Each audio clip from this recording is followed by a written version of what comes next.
Preuve, Satan va t'amener à régner Dieu. Et vous savez, beaucoup parmi nous, beaucoup soi-disant chrétiens, ont déjà régné Dieu sans le savoir. Chaque fois, bien-aimé, tu regardes en arrière. Chaque fois, tu te rappelles de ton passé. Oui, moi quand j'étais dans le monde, j'étais bien. Depuis que je suis venu en Christ, ma vie est devenue difficile. Bien-aimé, ça veut dire que tu es en train de régner Dieu. Tu es en train de dire que Satan prenait soin de toi et Dieu ne prend pas soin de toi. Et bien-aimé, je voulais vous dire ce soir que dans la deuxième épreuve, il faut faire très attention. Parce que c'est là où beaucoup perdent la foi. Dans la deuxième épreuve, Satan va te faire miroiter, bien-aimé. Il va te faire des propositions.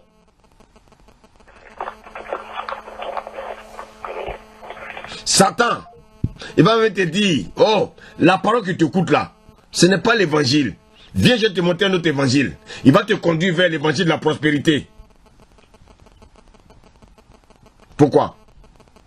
Parce que lorsque tu étais dans le monde, d'après toi, tu vivais, bien-aimé, confortablement. Et depuis que tu es venu dans le Seigneur, tous tes fauteuils sont déchirés. Il va te faire miroiter seulement que des choses charnelles, les choses physiques, les choses périssables. Bien-aimé, voici pourquoi nous devons faire très attention. Vous savez que dans la deuxième épreuve, beaucoup tombent. On va prendre Genèse 39, s'il vous plaît.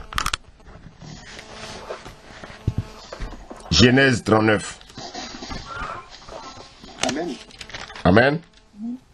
Je pourrais dire une chose de seconde. Je disais tout à l'heure que beaucoup tombent dans la deuxième épreuve. Et j'ai demandé de prendre donc Genèse 39. Et on va lire, bien aimé, à partir du verset 5. Est-ce que quelqu'un peut lire? Je vais demander à Joanna de lire. Amen.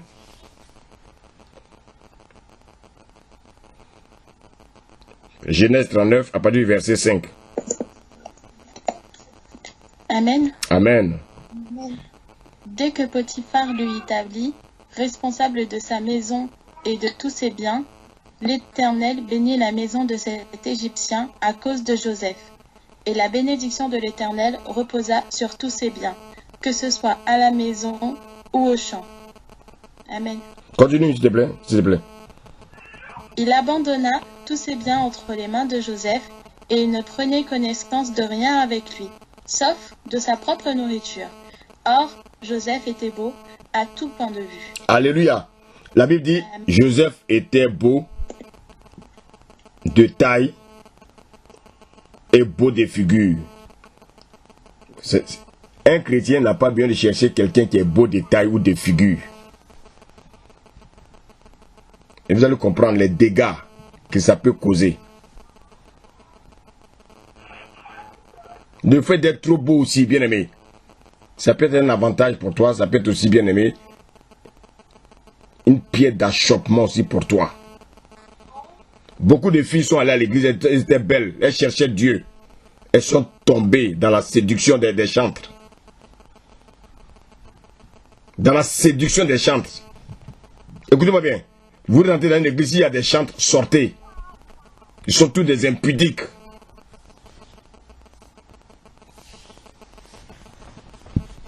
Oh, Joseph était beau de taille et beau de figure.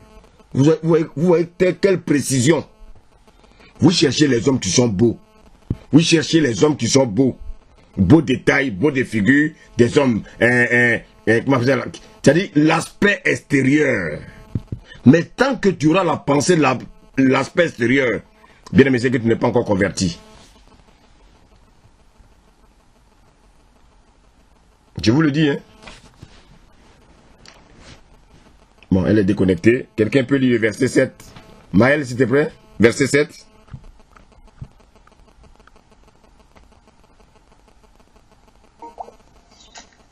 Elle est connectée.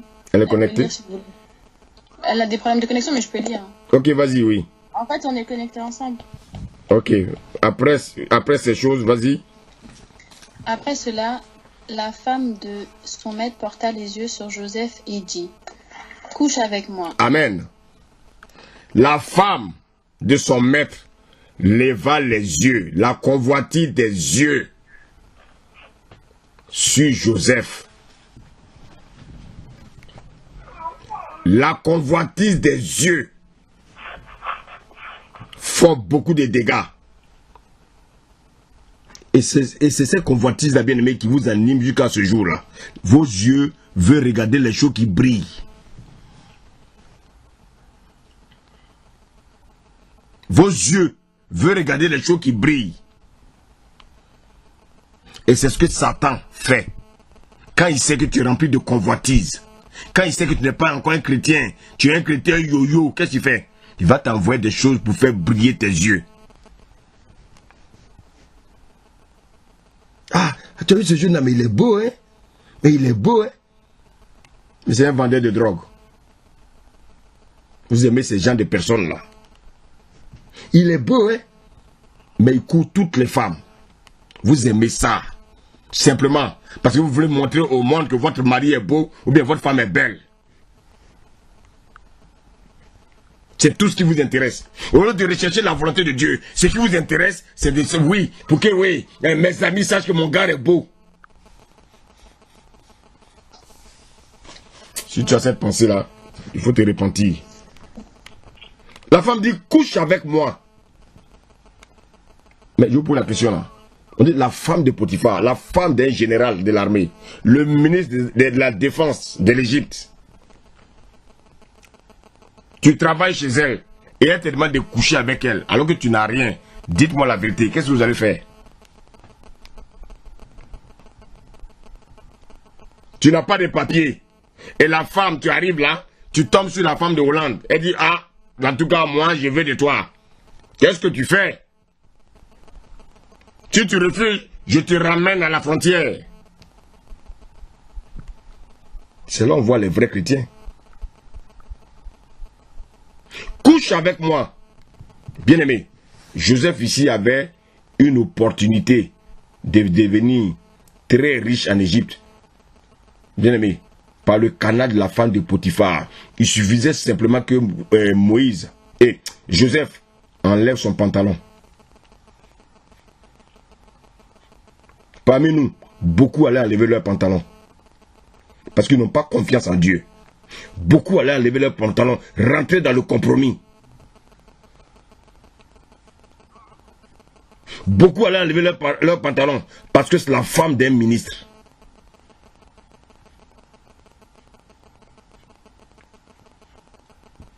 Bien-aimé, la vie chrétienne, il y a beaucoup de surprises dedans, mon frère. Plus tu dis tu aimes Dieu, plus Dieu va envoyer Satan te tenter.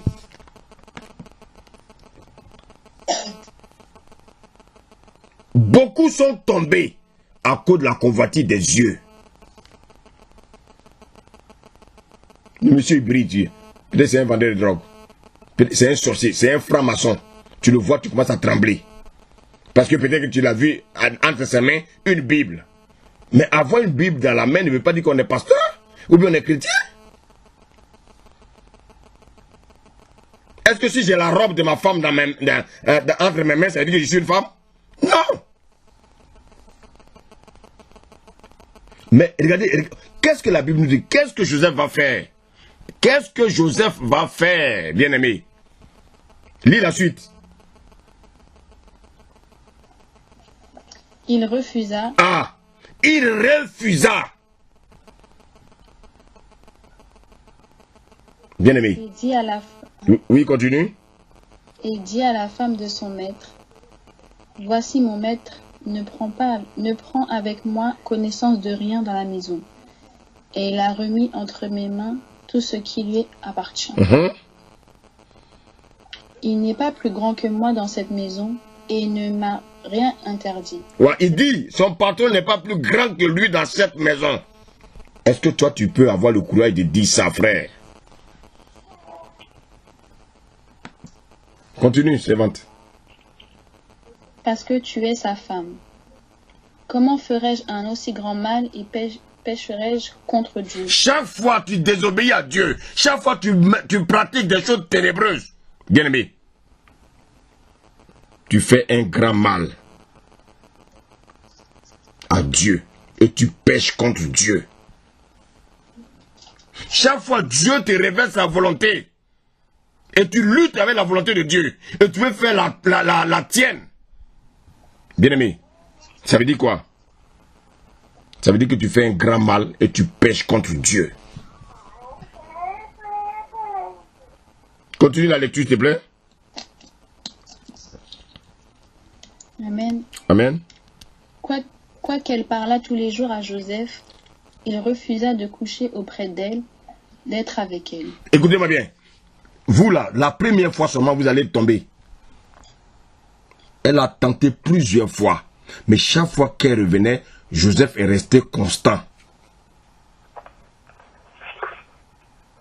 Toi, Satan te tente le premier jour, tu tombes tout de suite.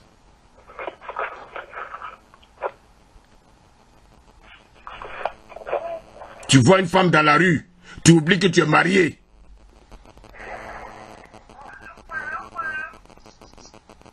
Tu travailles, à la fin du mois, ton argent, tu ne sais même pas ce que tu fais avec. Pourquoi? Bien-aimé, parce que Satan t'envoie d'autres pensées. Tu travailles, bien-aimé, comme un éléphant, mais tu manges comme un rat. Tu travailles comme un éléphant, mais tu manges comme un rat. Pourquoi? Parce que tu refuses de faire la volonté de Dieu. Donc tout ce que Satan te propose, tu tombes dans le piège. Tu travailles, mais bien-aimé, tu ne bénéficies pas du bien-aimé. Oh Seigneur, aide-nous. Tu ne bénéficies pas des retombées de la sueur de ton front. Ce sont d'autres personnes qui viennent manger à ta place. Pourquoi? Parce que tu refuses de marcher avec Dieu.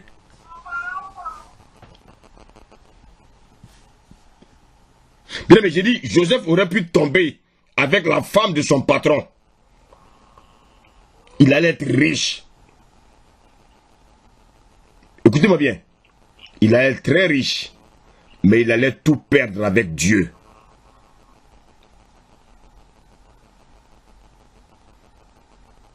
Et vous savez bien, écoutez-moi bien. Quand il allait tout perdre avec Dieu, pendant qu'il serait sur la femme de Potiphar, en train de faire la sale besogne, Satan allait tout faire pour que son patron l'attrape. Est-ce que vous connaissez Satan? Chaque fois que tu veux tricher, Dieu enlève sa main. Satan fait tout pour qu'on t'attrape. Non seulement il va tout perdre avec Dieu, il va perdre. Son patron va le renvoyer. Donc il va perdre avec son patron, il va perdre avec Dieu. Bien-aimé, soit Satan te tue, soit il te met en prison. Bien-aimé, tu peux lire la suite là, il y a un truc qui m'intéresse là. Vas-y s'il te plaît. Amen. Amen.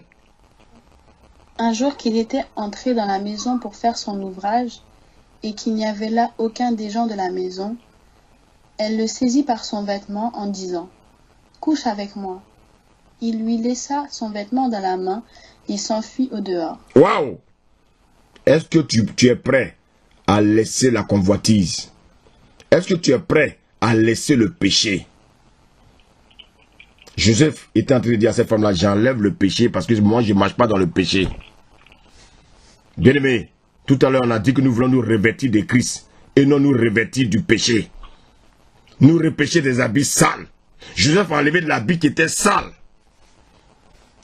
Est-ce que toi tu peux enlever l'habit qui est sale sur ta vie? Toutes les propositions qu'on te fait dans le monde, tu acceptes. Pourquoi? Parce que ce qui t'intéresse, c'est rien que l'argent.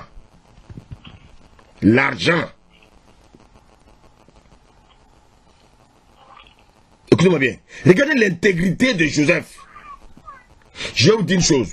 Votre intégrité peut vous faire perdre votre travail. Mais restez ferme. Votre intégrité ne vous fera pas perdre Dieu. Dieu sera toujours avec vous. Dans la deuxième épreuve, restez ferme.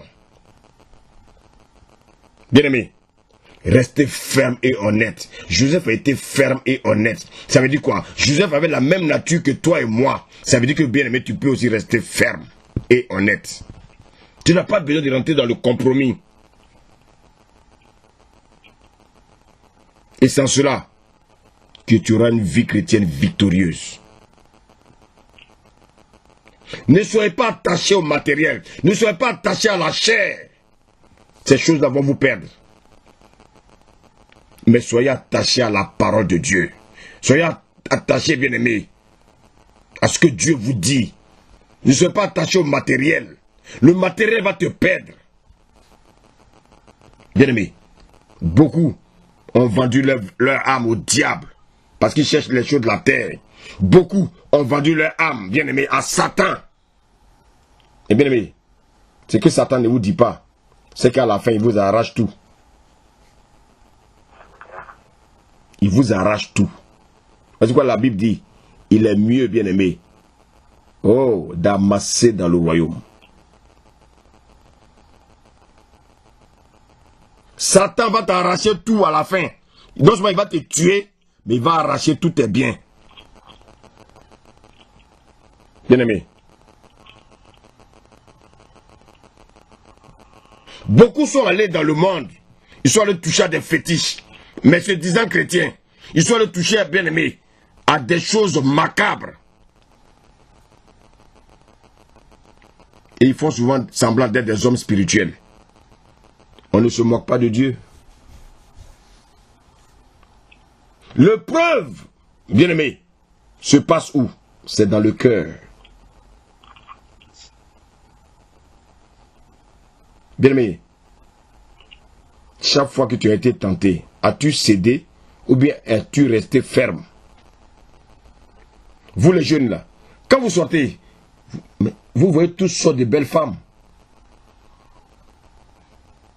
Toutes sortes de belles femmes. Est-ce que vous continuez à les regarder ou bien vous jetez votre regard ailleurs? Dites la vérité devant le Seigneur ce soir. Satan va t'amener à te masturber. Or, en te masturbant, bien-aimé, tu vas droit dans le mur. Satan va t'amener à regarder les films pornographiques. Bien-aimé, tu vas droit dans le mur. Voici quoi Dieu dit. Le jour du mariage a été clair que chacun aime sa femme et que chaque femme est son mari. Il y a des femmes qui ont des vibromasseurs parce que elles sont chrétiennes. On leur a dit restez chaste avant le mariage. Donc elles sont des vibromasseurs. Mais bien aimé, si tu utilises même le téléphone, tu es en train de faire la chose. Et donc tu es dans le péché.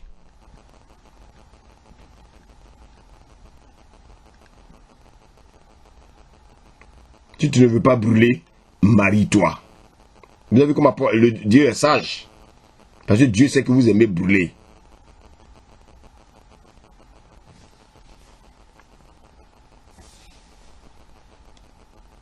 Quand le Seigneur m'a envoyé en France, j'ai dit au Seigneur, Seigneur, vraiment, moi je suis venu. En tout cas, montre-moi ma femme. Écoutez-moi bien, demandez à ma femme. Quand je n'avais pas encore connu ma femme, je fréquentais souvent les assemblées, j'allais m'asseoir derrière. Les gens. Mais bizarrement, chaque fois qu'il va m'asseoir dans une assemblée, on venait me détecter. On dit, oh, vous l'allez, vous êtes un homme de Dieu. Oh. Croyant me cacher. Mais j'ai commencé à crier à Dieu quand Dieu m'a donné ma femme. Parce que je ne voulais pas tomber dans le piège de Satan. Vous savez aujourd'hui, les femmes, elles aiment les hommes qui prêchent bien. Mais même elles ne sont pas spirituelles. Tu tombes sur une femme comme ça, elle va te donner toujours son sexe jusqu'à tuer ton onction. Et c'est pour ça qu'il faut attendre le temps de Dieu. Il faut dire à Dieu, Seigneur, qui est mon mari? Seigneur, qui est ma femme? Si tu vas faire ton choix, c'est à tes risques et périls. Demain, lorsque tu auras les yeux pour pleurer, Dieu rira. Satan aussi rira. Comment nous pouvons vaincre, bien-aimés, la deuxième épreuve de notre vie? Il faut chercher à savoir la volonté de Dieu pour toi dans chaque domaine de ta vie. C'est pas parce que mon frère fait du commerce que moi je vais me lever pour faire du commerce. Dieu t'a pas dit de faire du commerce. Ça c'est de la convoitise.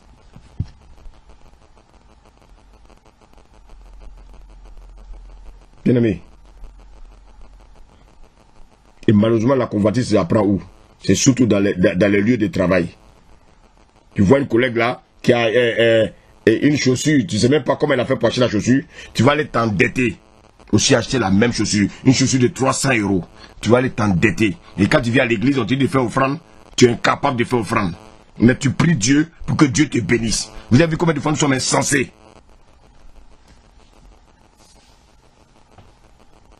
Celle qui a acheté sa chaussure à 300 €, tu lui as posé la question de savoir qui lui a acheté ça? Et chaque fois que tu te poses ces actes-là, tu attristes le Saint-Esprit. Tu viens dans la présence de Dieu. On dit on ne vient pas dans la maison de Dieu les mains vides. Mais tu préfères aller donner ton argent à des païens et puis venir dans la maison de Dieu les mains vides. Et puis demander à le même Dieu là de te bénir. Bien-aimé.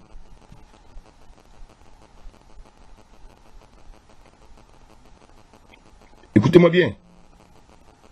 La deuxième épreuve, bien-aimé, Dieu l'envoie, bien-aimé, pas dans le but de vous tenter, non, mais il a un objectif, de déposer en vous sa volonté, bien-aimé, c'est-à-dire le destin qu'il a pour toi. Dieu nous envoie dans le désert pour nous révéler notre destin. Il nous révèle, bien-aimé, ce pour lequel il nous a créés. Mais beaucoup fuient. Mais si tu fuis, tu ne peux pas savoir la révélation, bon ami.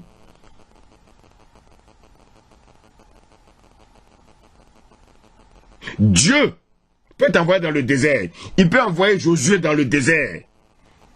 Il peut envoyer Niki dans le désert. Mais ils n'auront pas le même désert. Pourquoi? Parce qu'ils n'ont pas la même destinée. Ils n'ont pas la même volonté. Chacun a la volonté. Dieu a sa volonté pour chacun. Le désert de Niki, ça peut être le chômage. Partout il frappe, rien ne marche. Parce que Dieu veut lui enseigner quelque chose.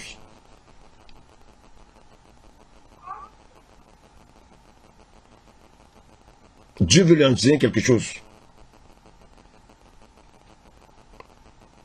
Dieu veut lui enseigner quelque chose.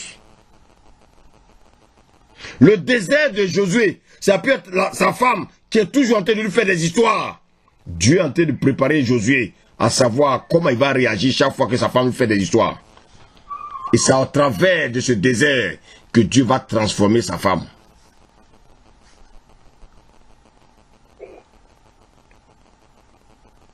Bien-aimé, ton désert, Dieu va t'amener dans le milieu de l'alcoolique. Alors que tu buvais avant, Dieu va voir si tu peux résister.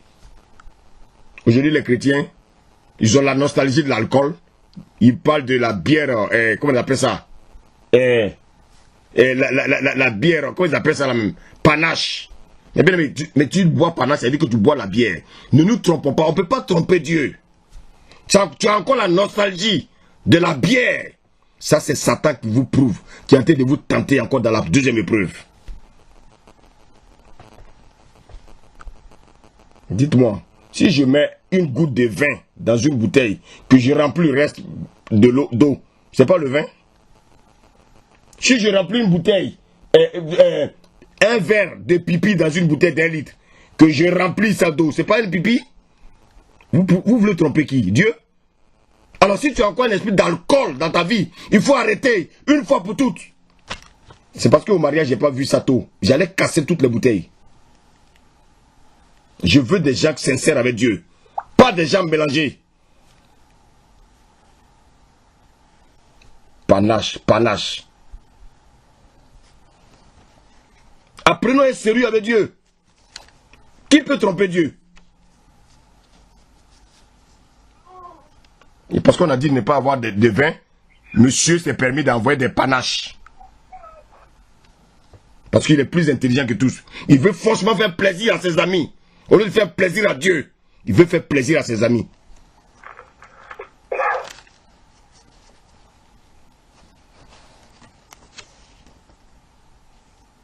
Le Seigneur dit, quand le Seigneur m'a appelé, il m'a dit, je te veux extra lucide. Je n'ai jamais oublié cette parole-là. Alors, si tu veux servir Dieu, sois extra lucide. Ne cherchez pas de vos arguments là, des panaches, des ceci, de cela.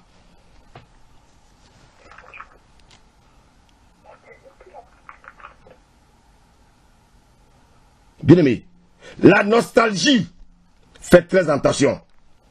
Satan vous crée toujours, il vous fabrique des choses.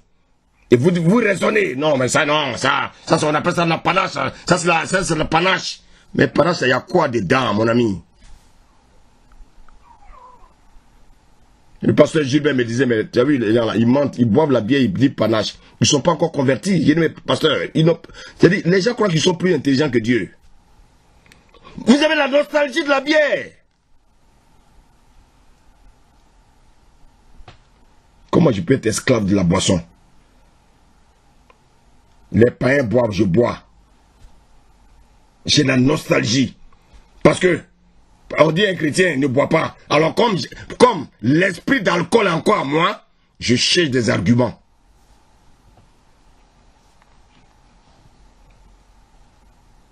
Ceux qui ont la nostalgie là, des choses de ce monde là, écoutez ce que le Seigneur nous dit. Genèse 19.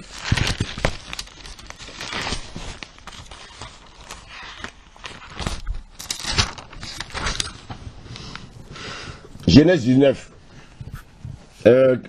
Tu peux lire, Maël, à partir du verset 19. Amen. Amen. Voici, j'ai trouvé grâce à tes yeux, et tu as montré la grandeur de ta miséricorde à mon égard. Bien-aimé, il s'agit de Lot et sa famille.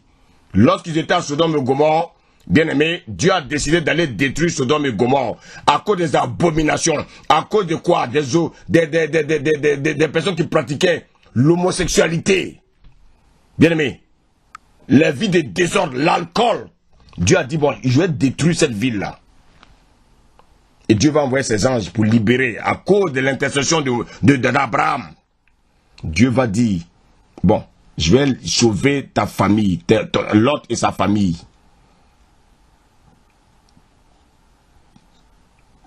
Bien-aimé, écoutez bien la parole. Et ayez l'esprit renouvelé avec vos pensées de ce monde-là, avec vos raisonnements du monde. Vous croyez raisonner devant Dieu? Vous êtes plus intelligent que Dieu?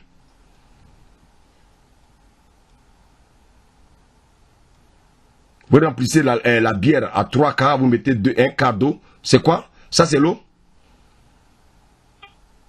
Vous voulez tromper qui? Le prochain mariage, je ne veux pas voir d'alcool. Ou bien vous vous mariez, ou bien vous ne vous mariez pas. Vos amis qui doivent venir, dites-leur votre identité. Parce que vous êtes vraiment dans un mélange. Dieu n'est pas dans le mélange.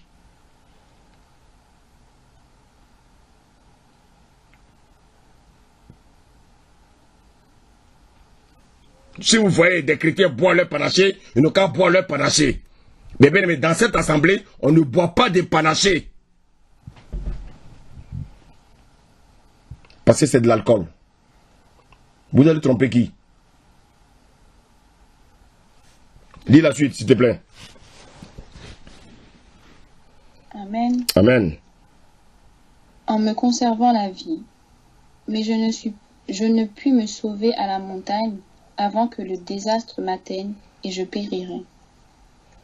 Voici, cette ville est assez proche pour que je m'y réfugie, et elle est petite. Oh, que je puisse m'y sauver, n'est-elle pas petite, et que mon âme vive. Et il lui dit, voici, je t'accorde encore cette grâce, et je ne détruirai pas la ville dont tu parles. À toi de t'y réfugier, car je ne puis rien faire jusqu'à ce que tu y sois arrivé. Continue.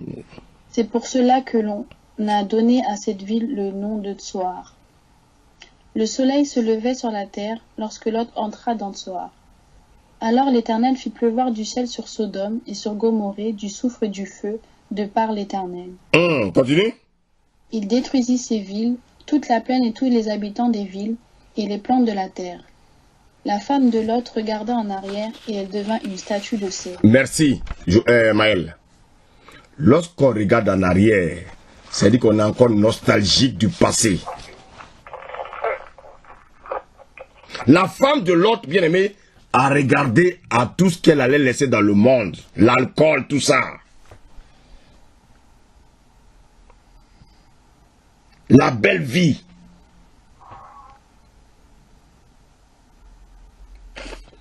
Notre destinée n'est pas de regarder en arrière. Notre destinée est de regarder droit devant nous. C'est-à-dire de regarder à quoi? À la promesse de notre appel.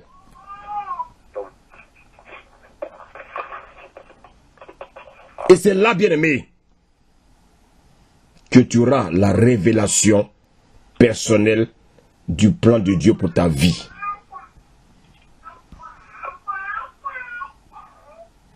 Israël, bien-aimé, a reçu le plan de Dieu de la bouche de qui? De la bouche, bien-aimé, de Moïse. Qui devait le conduire où? Dans la terre promise.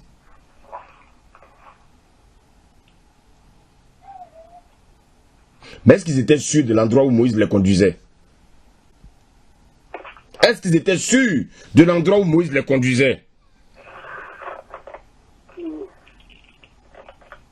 Bien-aimé, non. Voici pourquoi ils ne sont jamais arrivés à Canaan. La deuxième épreuve, bien-aimé, vient pour que Canaan ne soit plus, bien-aimé, la révélation pour Moïse, mais que Canaan soit ta révélation.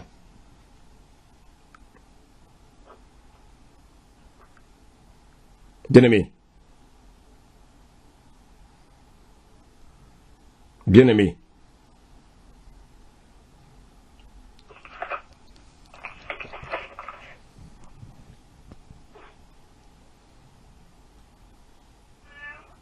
bien-aimé, nous recevons souvent des prophéties. Tu vas posséder tel pays. Oh, tu vas posséder la France. Tu vas posséder les États-Unis. Bien-aimé, les aveugles verront.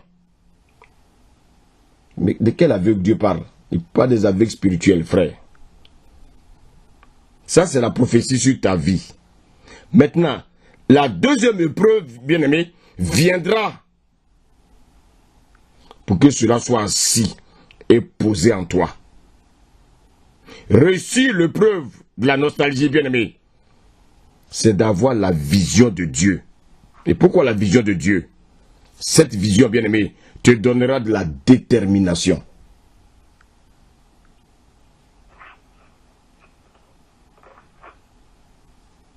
Bien-aimé, lorsque vous avez réussi la première épreuve, nous l'avons vu, qui consiste à mettre toute ta confiance en Dieu.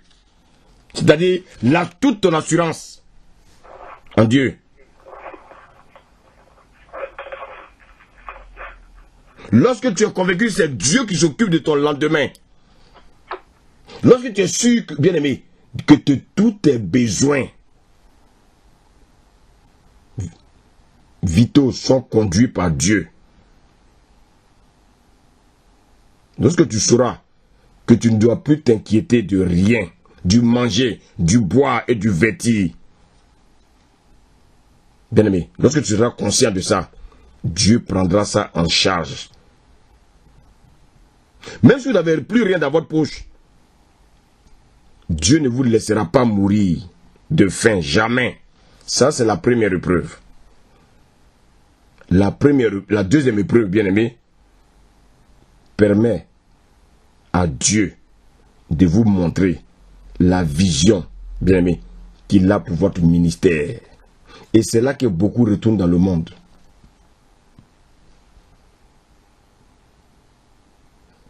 Alors, que fait le désert, bien-aimé? Le désert détruit nos projets à nous. Et nous enseigne les projets de Dieu. Le désert, bien-aimé, déchire nos propres volontés et nous révèle les volontés de Dieu. Je veux être footballeur, je veux être ingénieur, je veux être ceci, je veux être mécanicien, je veux être, comment on appelle ça, bien aimé, grand commerçant. Ça c'est bien. Lorsque Dieu te conduit dans le désert, c'est de détruire tes projets personnels et te donner les projets qu'il a pour toi. Le désert, bien aimé, va te conduire, bien aimé, à avoir simplement ta pensée sur Dieu. Le désert va détruire tes projets jusqu'à ce que, bien aimé, tu n'aies plus confiance en toi. Tant que tu as confiance en toi, ça veut dire que tu n'as pas encore compris ce que Dieu veut de toi. Le désert rend inintelligent ceux qui se croient intelligents. Dans le désert, on n'entend plus la voix de sa femme, on n'entend plus la voix de ses parents, on n'entend plus la voix de ses enfants. Mais seule la voix de Dieu est recherchée. Et si tu la recherches mal, tu vas entendre la voix de Satan. Dans le désert, ton entourage ne te comprend plus. Si ton entourage te comprend encore, si tu continues à boire la bière avec eux, ça veut dire que tu n'as pas encore compris la vie chrétienne.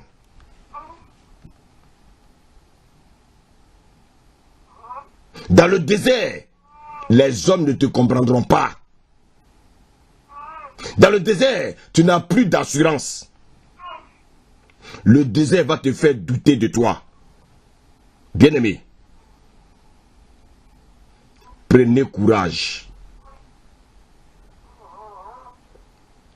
Ce que je vous enseigne, je n'ai pas eu quelqu'un pour m'enseigner ça.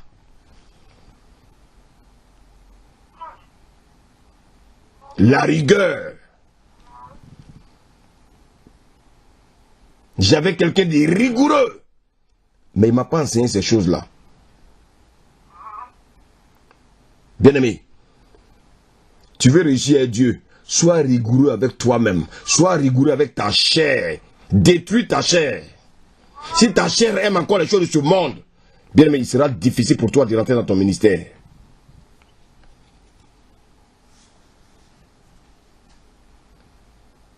Bien aimé, dans le désert, tu penses être en palabre avec Dieu.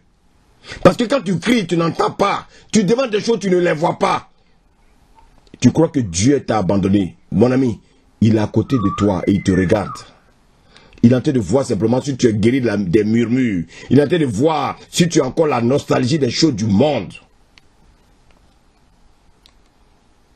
Quand quelqu'un à table se dit oui, je bois un verre de vin, il a encore la nostalgie des choses du monde. Et cette personne-là, elle a l'esprit, bien aimé. Elle a l'esprit de l'alcool qui est un démon.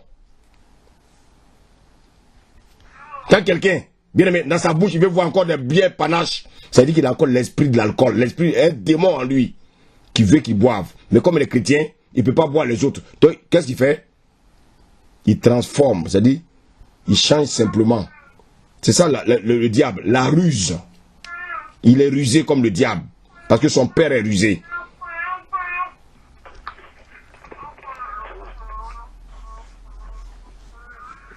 C'est dans la deuxième épreuve que Dieu nous révèle ce qu'il veut faire avec nous. Bien-aimé. Bien-aimé.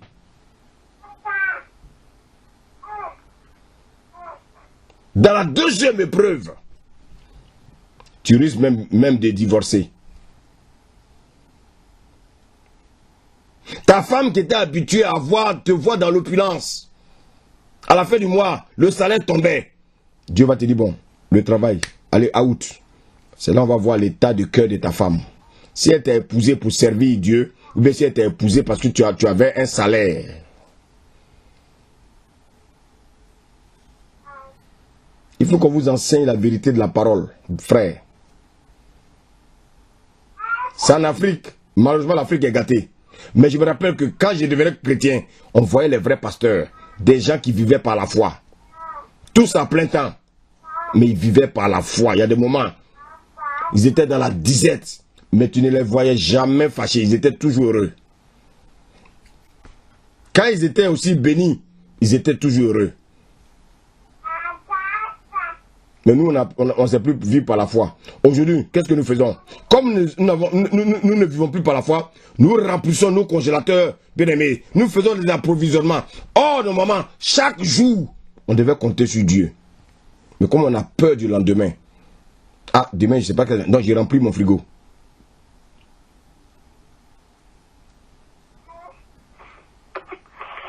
Bien aimé, dans la deuxième épreuve, Dieu va te rappeler. Satan va t'amener, bien aimé, à régner Dieu. Satan va dire, mais qu'est-ce que tu fais encore là? Viens, je vais te donner du travail.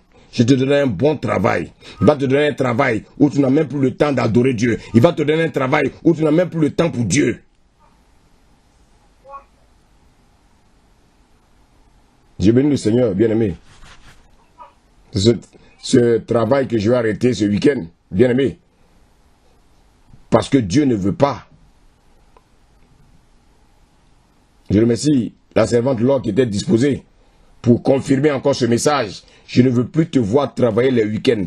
Je veux que tes week-ends là, tu les mets à la disposition de mes enfants. Waouh! Seigneur, je t'obéis.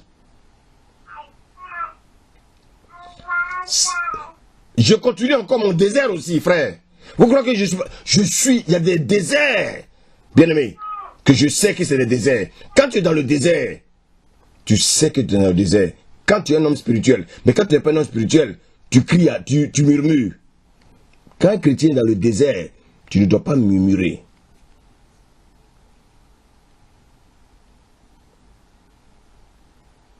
Le désert où toute ta famille va te fuir. Tant que ta famille est encore avec toi, tu n'es pas encore passé par le désert.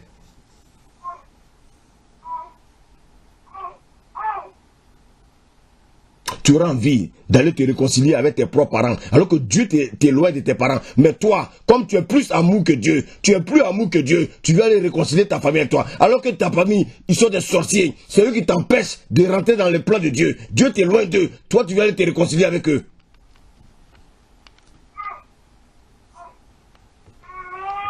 Malheureusement, beaucoup tombent dans le piège. Dieu t'éloigne parce qu'il veut te former. Il y a tous les sorciers dans ta famille qui t'empêchent de rentrer dans ta bénédiction. Mais toi, tu luttes pour aller te réconcilier avec lui. Il a dit, je viens mettre la séparation entre le père et le fils. Mais c'est dans la Bible. Pourquoi Dieu dit ça? Un père qui n'a pas la même pensée que toi, qui n'aime pas les choses de Dieu. Mais Dieu va t'éloigner de lui parce qu'il va t'empêcher. Écoutez-moi bien. Tant que Térak ne mourait pas, Abraham ne pouvait pas rentrer dans son ministère. Parce que Térak était encore dans des pratiques. Il avait une influence énorme sur Abraham. Térak veut dire quoi? Térak veut dire retard. Donc Térak, bien aimé, a retardé l'appel d'Abraham. Donc qu'est-ce que Dieu va faire? Dieu va l'enlever et permettre à Abraham de rentrer dans son ministère. Beaucoup doivent rentrer dans leur ministère. Mais comme ils sont encore attachés à leurs parents, ils sont encore attachés à des choses qui les empêchent de servir Dieu. Donc bien aimé, ils retardent encore. Mais quand c'est comme ça, Dieu va te créer encore d'autres déserts. Dieu peut te créer un désert familial. Où tes enfants ne te respectent plus. Où ta femme ne te respecte plus. Pourquoi? Parce que tu désobéis à Dieu. Dieu t'enlève dans un coin. Toi tu forces pour retourner là-bas. Ce n'est pas Satan, hein? C'est Dieu qui va permettre ça. Quand tu vas comprendre là, il va ramener l'harmonie. Ta femme qui était spirituelle, à un moment tu ne la comprends pas. À cause de toi, Dieu va changer son cœur.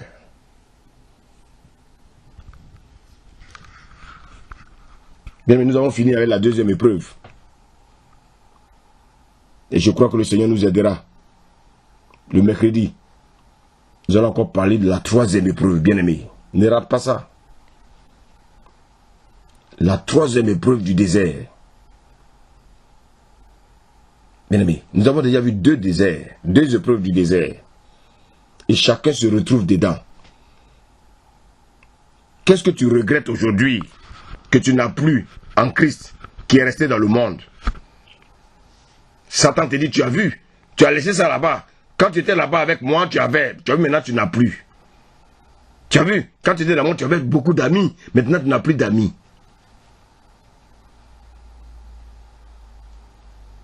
Je préfère marcher avec Christ que de marcher avec des amis demain qui vont me conduire à la destruction. Père, merci pour ce moment que tu as permis. Que ton nom soit béni, que ton nom soit élevé. Merci parce que tu nous as encore enseigné ce soir. Continue à nous faire du bien. Nous avons besoin de toi. Aide-nous, Seigneur, au nom de Jésus. Amen. Alléluia.